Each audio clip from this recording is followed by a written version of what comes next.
RTC driver senior most driver Narsampet వాస్తవ్యులు శంకర్ గౌడ్ గారు చనిపోవటం చాలా బాధాకరం. నిన్న కూడా నేను చాలా రిక్వెస్ట్ కూడా చేశాను. శంకర్ గౌడ్ ప్రాణం చాలా సీరియస్ ఉన్నది, మీరు హైదరాబాద్ తీసుకుపోమని మంచి హాస్పిటల్ జాయిన్ చేయను. ఈ హాస్పిటల్ జాయిన్ చేయక ముందే, ఆయన చనిపోక ముందే ప్రభుత్వం మీరైతే ఎలక్షన్ల ముందు ఏ అయితే డిమాండ్లకు మీరు హామీ ఇచ్చారో హామీని నెరవేర్చేటట్టు మీరు ప్రకటించండి. ఆయన ఆత్మశాంతి అన్న గుర్తుంది, లేకపోతే ఆయన బతికేందుకు అవకాశం ఉంటుంది అని కూడా నేను అక్కడ రిక్వెస్ట్ చేశాను. అయినా కూడా పొన్నం ప్రభాకర్ పట్టించుకోలేదు, రేవంత్ రెడ్డి గారు పట్టించుకోలేదు, వాళ్ళ మంత్రులు ఎమ్మెల్యేలు కూడా ఎవరు కూడా పట్టించుకోలేదు. వచ్చి ధైర్యం చెప్పే పరిస్థితి కూడా లేదు. ఆయన మాట్లాడుతున్నాడు. నేను పోయినప్పుడు క్లియర్గా నేను దయాకరావుని వచ్చిన వరకే లేచి కూర్చున్నాడు. కూర్చొని నమస్కారం పెట్టి ఎందుకు తొందరపడ్డావా అది ఇది అంటే, లేదు మా కార్మికుల ఇబ్బంది పడుతున్నారు, నేను వాళ్ళ కోసం ఎంతైనా త్యాగం చేస్తాను అంటే ఆయన తృప్తిగా ఉంటుంది. దయచేసి అయినా ఇప్పటికీ మీరు నిన్న క్యాబినెట్లో కూర్చున్నారు. క్యాబినెట్లో కూర్చున్నప్పుడు మీరు డిక్లేర్ చేయవచ్చు ఉండే, మీరు హామీలన్నీ మీ లక్షల ముందు హామీలు ఇచ్చినాయని నెరవేరుస్తాం, ఆర్టీసీ కార్మికులకు ఏమేమి ఇచ్చినా అవి నెరవేరుస్తామని చెప్తే అయిపోతుంది. 3 ఏళ్ళు అయిపోయింది, వాళ్ళు గోస పడుతున్నారు. మళ్ళీ ఆర్టీసీ మొత్తం లాస్లో పోయింది. మీరు దీనికోసం ఎన్నడూ కూడా పట్టించుకునే పరిస్థితి లేదు. ఎప్పటికీ స్టేట్మెంట్లు ఇస్తూ ఉంటూ అడ్డమైన స్టేట్మెంట్లు ఇస్తున్నాం. కాళేశ్వరం 3 ఏళ్ల బట్టి గడిపినాం. కాళేశ్వరం మీద రాజకీయం చేసినాం. ఇప్పటికైనా నీకు బుద్ధి రాలేదు. ఆల్రెడీ హైకోర్టు క్లియర్గా చెప్పేసారు, చిన్న తప్పు జరగలేదు, కేసీఆర్ను హరీశ్రావు జోలికి పోవద్దు, దాని గురించి క్లారిటీగా చెప్పింది. ఇంత మంచిగా చెప్పిన కోర్టు నీకు ఇప్పటికైనా బుద్ధి వస్తలేదు. దయచేసి నేను రిక్వెస్ట్ చేస్తున్నా, మొత్తం మీరు కార్మికులను ఇప్పుడు పాపం వాళ్ళు ఆర్టీసీ డ్రైవర్లు, కాంట్రాక్టర్లు, యూనియన్ వాళ్ళంతా కలిసి ఆర్టీసీ డిపో ముందర పెట్టి ధర్నా చేసి, ధర్నా కూడా ఏం చేస్తామని అంటలేదు, ఆడ పెట్టి ఆ శవం పెట్టి ఇవాళ అర్పించాలని రిక్వెస్ట్ చేస్తే ఆ శవాన్ని కూడా మీరు అడ్డుపడతారు ఈ ప్రభుత్వం. మా వాళ్ళందరినీ అరెస్ట్ చేస్తున్నాం.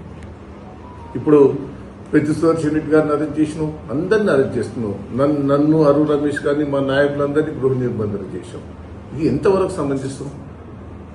ఆయన నేనంటే అభిమానం, నేను పోయి పలకరిస్తే కుదరదు, నాకు కూడా తృప్తి అనిపిస్తుంది. ఆ కుటుంబ సభ్యులు నిన్న పాప ఆయన లేచి ఏడ్చిండు రా దయానాథ్ పెద్ద సుదర్శన్ రెడ్డి వచ్చిన వరకు లేచి కూర్చొని బాధపడతారంటే డాక్టర్లు కూర్చోవద్దని మళ్ళా వండబెట్టారు. అరే మీరు ఇవి కూడా శవాన్ని కూడా మీరు పలకరించే పరిస్థితి మీరు లేకపోతే, ఆ కుటుంబ సభ్యులకు ధైర్యం చెప్పకపోతే ఎట్లా? ఎందుకు ఇట్లా? ఆ కుటుంబానికి ఏం చేస్తావో చెప్పు మొదలు, ఆ కుటుంబాన్ని ఏం ఆదుకుంటావో చెప్పు. ఇంత ఘోరమైన పరిస్థితి ఎప్పుడన్నా వచ్చిందా? ఇప్పుడు ఇదే కాకుండా మళ్ళీ పర్కాల్లో ఆసనపట్టిలో చేసుకున్నారు, భూపాల్పిల్లో చేసుకున్నారు, నల్గొండలో చేసుకున్నారు. ఇట్లా దిందినా పెరిగిపోతానే. నువ్వు ఇప్పటికీ ఇంకా నువ్వు ప్రకటించేందుకు మొదలు ఎంప్లాయీస్ తోటి మాట్లాడాలి, మా ఆఫీసర్లతో మాట్లాడాలి. ఏంది ఏం మాట్లాడుతావు? ఇంకా నానబెట్టుడు ఎందుకు? రాష్ట్రం అంతా మోగుతాను ఇప్పుడు అన్ని ఆర్టీసీ డిపోల ముందట. ఎందుకు ఆ పోలీసు వాళ్ళని ఇబ్బంది పెడతానో, పోలీసు వాళ్ళతోటి నువ్వు ఇవన్నీ చేయిస్తున్నావు? ఎందుకు ఇదంతా చేస్తున్నావు? ఎప్పుడు జరిగిందా? ఎవరైనా కార్యక్రమం చేస్తే నిరసన చెప్తారు, ధర్నా చెప్తారు, ఏదైనా పిటిషన్ ఇస్తారు. కానీ నిరసన చెప్తున్న వాళ్ళని తీసుకుపోయి పోలీస్ స్టేషన్లో పెడతావు, అరెస్ట్ చేస్తావు, ఇబ్బంది పెడతావు. ఇదంతా ఏంది? ఇంత ఘోరం. మమ్మల్ని నేను ఒక సీనియర్ నాయకుడు, నేను ఎప్పుడు కూడా ఎవరిని ఇబ్బంది పెట్టాను. నా 45 ఏళ్ళ రాజకీయాలలో చిన్న కార్యక్రమం కూడా నేను తప్పుడు కార్యక్రమం చెయ్యను.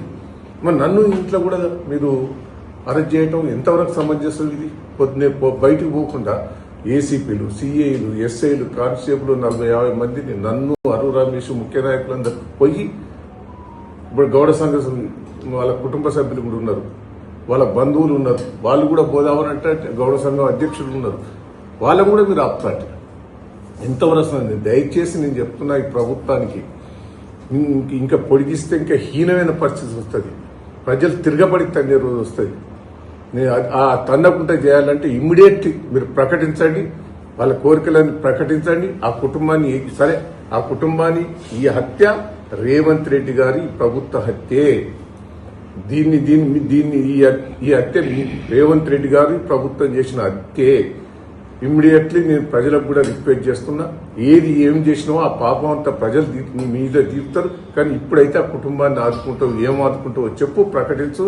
ఇమ్మీడియట్లీ ఆ కుటుంబానికి ₹1,00,00,000 ఇచ్చి ఆ కుటుంబం లోపల ఉద్యోగ అవకాశాలు కూడా వాళ్ళకి కల్పించి ఆత్మశాంతి కోసం ఇమ్మీడియట్లీ ఏదైతే ఎన్నికల ముందు మీరు హామీలు ఇచ్చిండో ఇమ్మీడియట్లీ